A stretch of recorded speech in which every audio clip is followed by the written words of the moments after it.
Okay, so here is your NeuroExam app for those of you who have it either on your phone or on your iPad. They are broken up into categories. So there's motor control, sensation, tone, reflexes, coordination, balance. There are gait measures, and there's a section on the end called diagnosis specific tests, and then these are divided up obviously by diagnosis. So we are looking at spinal cord injury, so you would go there first, and then this is the ASIA exam.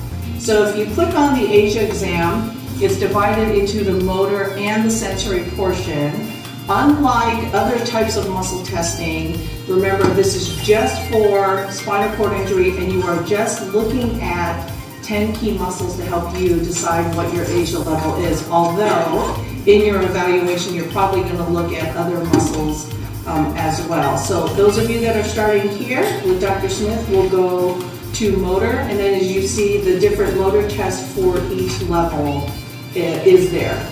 So you will run through those. And for those of you who will be with Dr. Lavelle, you are going to go to the sensory portion, and you can see that it's divided up into light touch and sharp dull. So if you're going to start with sharp dull, generally we start with sharp dull because it's a more noxious stimuli than light touches. So if somebody's going to feel anything, they're more likely to feel the pinprick than they are the cotton ball, depending on what tracts in the spinal cord are involved. That could not be the case. But in general, we'll start with, if you have somebody that you think has a pretty complete lesion, then we'll start with the sharp dull. And then again, it's divided up by level. You do not have to test S4, S5 on each other. You can, if you have really short shorts on, you can, bless you.